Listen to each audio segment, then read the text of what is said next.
Himanshi Patel from Vapi.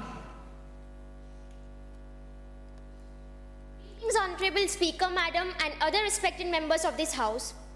Uttaram yat samudrasya himadreshiva dakshinam varshtad bharatam नाम भारतीयत संतति। हिमालय के उत्तर और समुद्र के दक्षिण में जो देश है उसे भारत कहते हैं, जहां भारतीय प्रजा रहती है। 22 फरवरी 1994 इस दिन हमारी पार्लियामेंट में एक आवाज गूंजी थी, एकता और अखंडता की आवाज, जिन हजारों हिंदुस्तानियों को सिर्फ इसलिए बेरहमी से कत्ल किया जाता था क्योंकि जमीन का एक टुकड़ा जो कि हमारा है उस कश्मीर में वो रहते थे। Our friendly neighbor Pakistan is widely accused of violating human rights. But why is full implementation important today?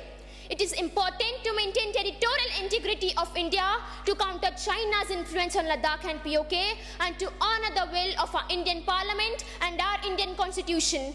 From a geographical and historical map perspective, POK lies within the Indian subcontinent.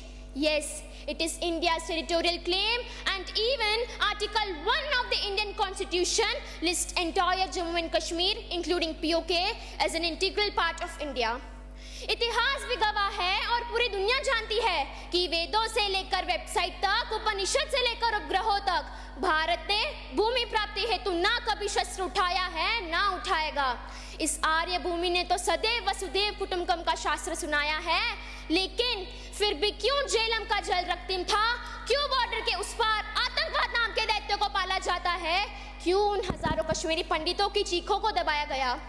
उस दिन लाल चौक पर सिर्फ लाशें नहीं जली थी, किंतु भारत के संविधान को भी जलाया था। वे हत्याएं सिर्फ हत्याएं नहीं थी, वे मानवता की भी हत्या थी।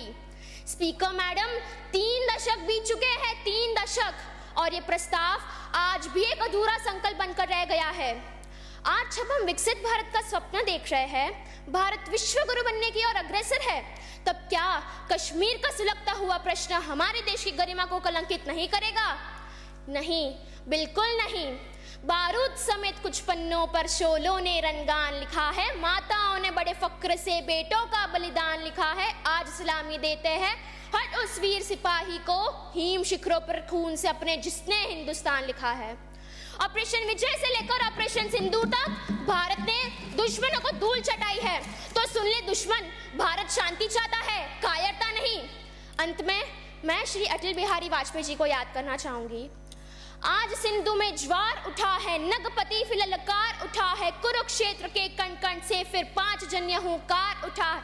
शत ताकतों को सहकर जीवित हिंदुस्तान हमारा, जग के मस्तक पर तिलक सा शोभित हिंदुस्तान हमारा, शोभित हिंदुस्तान हमारा। याद रखना दोस्तों, जम्मू कश्मीर हमेशा से भारत का था